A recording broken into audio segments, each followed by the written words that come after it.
Hello toi et bienvenue pour la première vidéo de l'année 2020. 2019 est passé comme une flèche. D'ailleurs, si tu n'as pas vu ma vidéo que j'ai fait la dernière de 2019, eh bien va la voir parce que j'ai résumé un petit peu l'année 2019. Et ben maintenant on est en 2020, donc let's go, let's do it, on y va.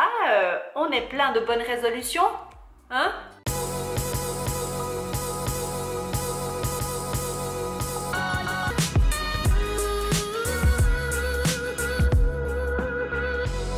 Donc bienvenue à toutes les personnes qui sont nouvelles sur cette chaîne.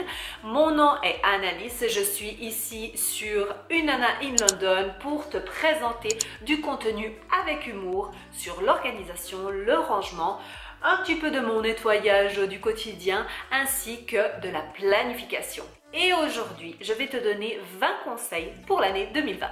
Donc je te pose déjà la question et tu vas me dire mais pourquoi elle me pose la question alors que j'ai même pas encore écouté la vidéo, parce que j'aimerais savoir quel sera le conseil que tu vas mettre en place cette année directement après avoir vu ma vidéo. C'est pour ça que tu dois écouter les 20 pour qu'à la fin tu me répondes en petit commentaire. Première chose, c'est d'avoir un agenda. Si tu me suis, tu sais que je suis absolument, je ne peux pas vivre sans mon agenda. J'ai un agenda papier, un agenda électronique, donc j'utilise Google Calendar et le Happy Planner. Je te l'ai montré plusieurs fois ici. Pour moi, c'est absolument un indispensable pour pouvoir gérer mon temps, pour pouvoir planifier à l'avance. Après, tu peux très bien aussi prendre, il y a des gens qui font sur des bullet journal, donc ça veut dire qu'ils écrivent tout eux, hein. Mais moi, clairement, je suis un peu flemmarde, donc je prends déjà ce qui est prêt. Et donc, choisis un thème pour ton année. Qu'est-ce que j'entends par là? Je ne fais plus de bonnes résolutions pour les années quand je commence, parce que en général les bonnes résolutions durent à peu près jusqu'à fin janvier et début février tu ne te souviens même plus quelles étaient ces bonnes résolutions. Donc à la place, j'ai décidé simplement de prendre un mot. Par exemple, l'année passée c'était simplifier. Cette année pour moi ça sera vivre l'instant présent. Ça te permettra de donner une ligne, une direction à ton année et de la suivre. Donc mets ce mot, cette phrase quelque part que tu puisses l'avoir tous les jours, et comme ça si à un moment tu ne sais plus trop où tu es, parce que forcément sur 365 jours forcément qu'il y aura des petits dérapages, eh bien va regarder cette phrase ou ce mot et rappelle-toi le pourquoi tu l'as choisi. La première chose que tu vas noter sur ton agenda, enfin tu fais ce que tu veux mais c'est mon conseil, note toutes les vacances de ta famille.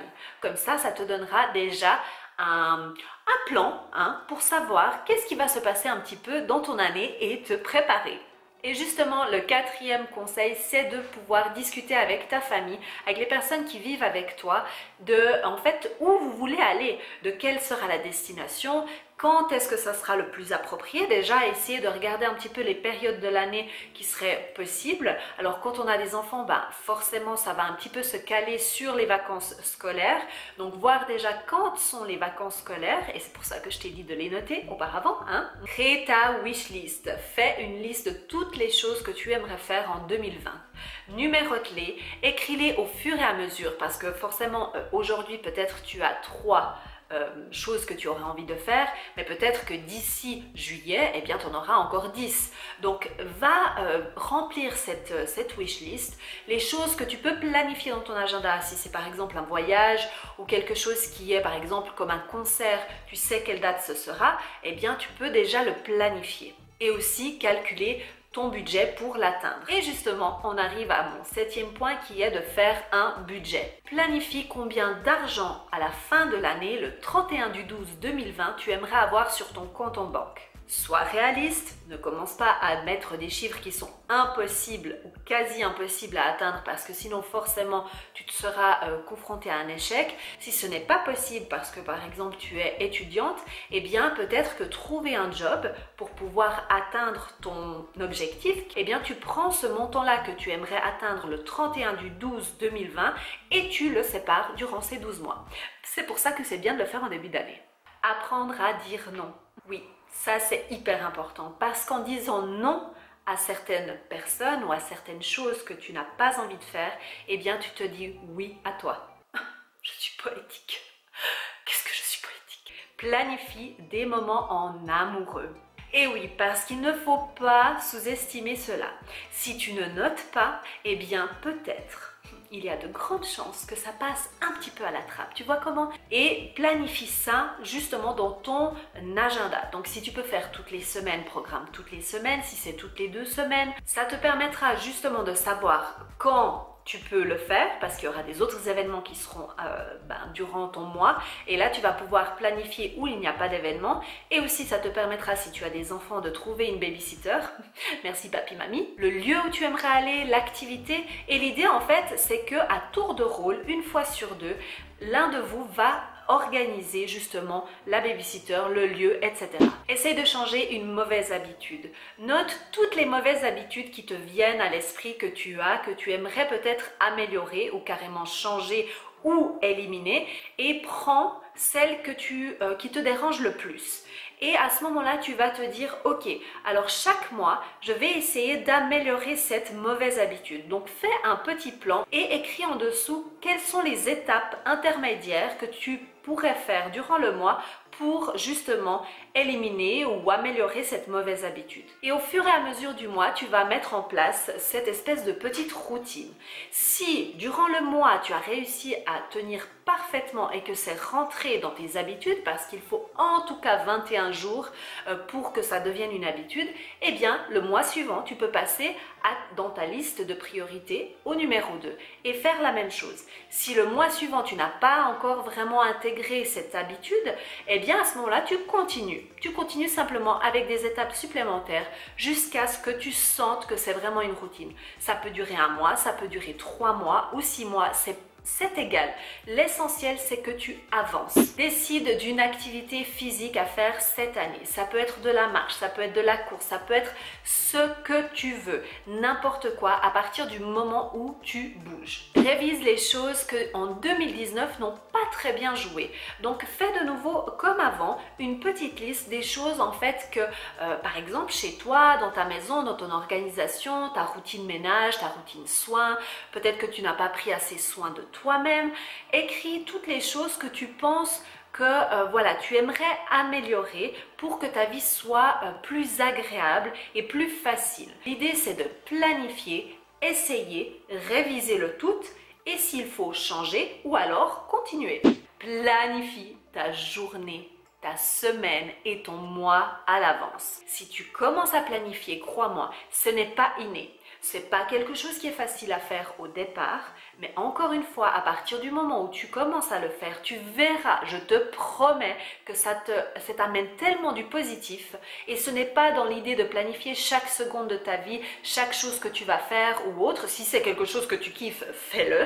Simplement te donner une ligne, de savoir un petit peu les choses qui vont se passer dans ton mois, les choses qui vont se passer durant ta semaine pour que tu puisses à l'avance les programmer. Commence une routine du matin. Tu sais, si tu regardes mes vidéos depuis un petit moment, que la routine du matin, si je devais éliminer toutes les routines, ça serait celle que je garderais parce que c'est la priorité. C'est-à-dire que si tu ne prends pas soin de toi, et d'ailleurs je te mets la vidéo que j'ai fait ici, comment tu peux faire toi ta routine, c'est l'idée de prendre soin de toi et de t'occuper de toi avant de t'occuper de qui que ce soit d'autre. Si tu n'es pas ta priorité, eh bien tu dois changer les choses et ça je suis absolument catégorique. Tu dois prendre soin de toi avant de prendre soin de qui que ce soit. C'est comme quand tu es dans un avion. L'hôtesse de l'air, quand elle te donne les instructions, elle te dit bien à un certain moment que s'il y a un problème dans l'avion et que les masques tombent, eh bien que tu dois mettre le masque à oxygène d'abord sur toi avant d'aider qui que ce soit, avant d'aider ton enfant, avant d'aider tes parents, n'importe qui. Tu dois d'abord mettre le masque à oxygène sur toi. Et cette image, pour moi, c'est quelque chose de très très fort et que j'ai envie que tu gardes en tête parce que si tu n'as pas ton oxygène à toi, tu ne pourras jamais aider quelqu'un d'autre. Les réseaux sociaux, fais attention aux réseaux sociaux, à qui tu suis. Si tu sens qu'il y a quelqu'un que tu suis, que pour toi ça te fait plus te comparer à cette personne et te sentir pas très bien, eh bien ne la suis plus si c'est par exemple sur Instagram ou sur Facebook et suis des personnes qui te font du bien, qui ont envie de qui te motivent. Mets-toi une limite dans le temps aussi que tu t'autorises à regarder les réseaux sociaux. Après ce temps défini, eh bien tu passes à autre chose. Dépose toutes tes pensées sur papier. C'est hyper important pour avoir, comment est-ce qu'on dit en français? Comment est-ce qu'on dit en français?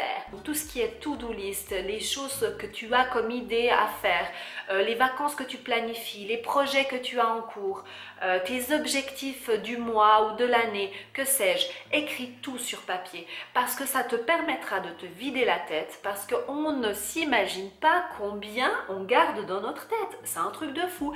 Et après on se dit, je suis un peu fatiguée. Ben ouais, si tu imagines que tu as tout ça dans la tête, si tu te libères sur le papier, au moins tu sais que ce sera écrit quelque part et que tu n'auras plus à y penser. Un petit conseil pour cette année, essaye de pratiquer le développement personnel.